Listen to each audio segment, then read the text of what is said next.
Hello বন্ধুরা, কেমন আছো তোমরা সবাই? আশা করছি খুব ভালো আছো। অনু অরেঞ্জ কিচেনে তোমাদের অনেক অনেক স্বাগত জানাই। আজ সারাদিন অফিসের কাজের চাপে শরীরটা বেশ ক্লান্ত। সন্ধ্যা নামতেই মনটা একটু চনমন করে উঠল। ভাবলাম আজকের রাতের খাবারটা একটু অন্যরকম হোক। মাথায় প্রথমেই এলো গরম মুচমুচে ডিমের চপের কথা। ঝটপট বাড়ির সামনের গলির মুখে সেই পরিচিত মোড়ের দোকানে পৌঁছে গেলাম। ছোট দোকান, কিন্তু লোকজনের ভিড় লেগেই থাকে। দোকানি কাকা হাসি মুখে বললেন, কী গো দিদি ভাই, আজ বুঝি ডিমের চপ খাবে? আমিও হাসি মুখে বললাম, হ্যাঁ কাকা, দিন তো 3টে গরম ডিমের চপ। দোকানের একপাশে দাঁড়িয়ে অপেক্ষা করতে লাগলাম।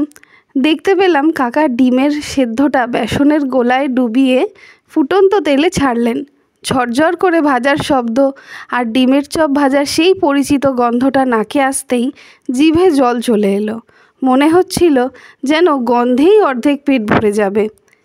কয়েক মিনিটের মধ্যে প্লেটে এলো 3টে সোনা রঙা মুচমুচে ডিমের চপ, সাথে সামান্য শশা কুচি আর একটু কাসুন্দি।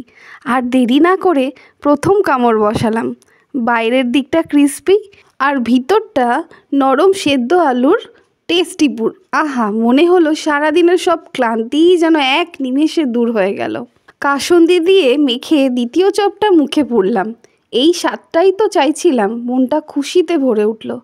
সাধারণ এই খাবার যেন আজকের সন্ধ্যাটাকে সম্পূর্ণ অন্য মাত্রা দিল। তৃতীয় চপটা শেষ করে কাকার বিল মিটিয়ে যখন বাড়ি ফেরার পথে পা বাড়ালাম, তখন মনে হচ্ছিল মাঝে মাঝে এইরকম ছোট ছোট সুখগুলোই জীবনটাকে সুন্দর করে তোলে। ডিমের চপের স্বাদ মুখে লেগে রইল, আর মনে এক অদ্ভুত তৃপ্তি নিয়ে বাড়ি ফিরলাম। এদিকে বাড়ি ফিরে বিপদে পড়লাম, কারণ বাবা মা ভাইয়ের জন্যেই তো ডিমের চপ নিতে ভুলে গেছি। এবার তাহলে কি করা যায়? কেই বা আবার অত দূর যাবে? তো ভাবলাম ঘরেই আজ বানিয়ে ফেলি ডিমের চপ, আর সেই রেসিপিটাই তোমাদের সাথে শেয়ার করলাম। আর কি কি ইনগ্রেডিয়েন্টস এখানে ব্যবহার করেছি সেটা স্ক্রিনে দেওয়া আছে, আর তাছাড়াও ডেসক্রিপশানে দেওয়া আছে, তোমরা দেখে নিও। তো চলো চটপট শুরু করা যাক আজকের রেসিপিটা। আর এইদিকে ডিমের চপ বানাবো বলে যেই শুনতে পেয়েছে আমার ভাই, সেবাবু তো এক পায়ে খাড়া, বলে দিদি কি করতে হবে আমাকে শুধু বল। আমি বললাম বেশি কিছু না, যেরমভাবে বলছি তুই বানাতে থাক। ও বলল ঠিক আছে, আমি তোকে হেল্প করছি।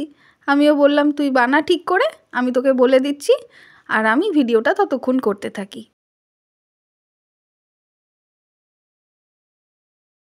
আর এদিকে ডিমগুলোর মধ্যে পুর ভরার সময় বলছে, দেখবি ডিমগুলো সব খেয়ে নেবো। আমি বলছি খেয়ে নে, খেয়ে নিলে তোর চপটাই বানানো হবে না, তোকেই গিয়ে কষ্ট করে দোকান থেকে আনতে হবে। সাধারণত ডিমের চপের কোটিংটা ব্রেড ক্রাম্বসের হয়, বাট আমরা এবারে আজকে একটু ডিফারেন্ট বানাচ্ছি। দেখতে থাকুন, আশা করছি আপনাদের ভালো লাগবে।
তো এইভাবে আমরা মিডিয়াম ফ্লেমে এটাকে ফ্রাই করে নেব।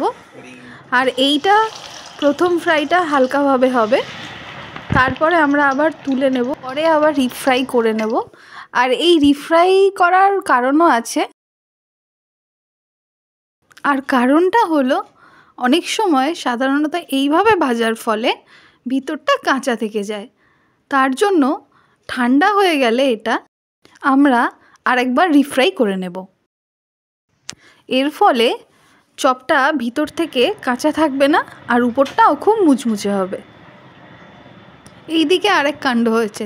ভাই বলে, তুই যদি কষ্ট করে ডিমের চপটা আনতিস তাহলে আমার এত খাটতে হতো না, তুই আমাকে বেকার বেকার খাটাচ্ছিস, আমার এত আর খাটতে ইচ্ছা করছে না।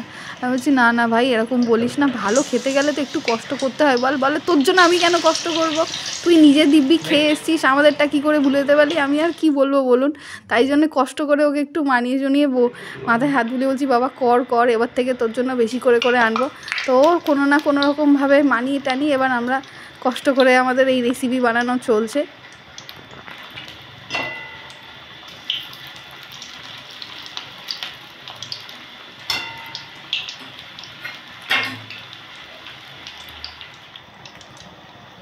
আর তাছাড়া শীতকালে এইরকম নানান রকম ভাজাভুজি খেতে বেশ দারুণ লাগে। আর ডিমের চপ হলে তো আর কোনো কথাই নেই।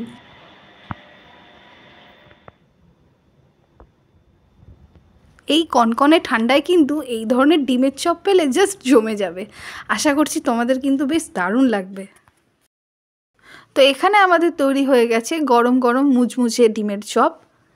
দেখতেই পাচ্ছেন দোকানের মতো কতটা লোভনীয় হয়েছে। তবে দোকানে কিন্তু এরকমভাবে বানায় না, তারা কোটিং দেয় ব্রেড ক্রাম্বস দিয়ে, বাট আমরা আজকে একটু ডিফারেন্ট বানিয়েছি। আশা করছি আপনাদের ভালো লাগবে, কারণ এই রেসিপিটা কিন্তু এইরকমভাবে আমি এই প্রথম বানালাম, আর প্রথমে বানিয়েই আমার কিন্তু বেশ দারুণ লেগেছে।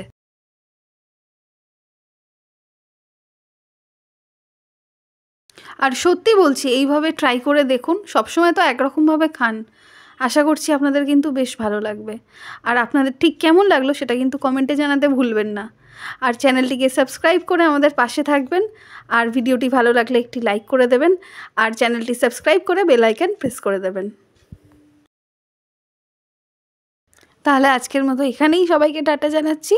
সবাই খুব সুস্থ থেকো, ভালো থেকো, সাবধানে থেকো। ফিরে আসছি আরও একটি নতুন রেসিপি নিয়ে।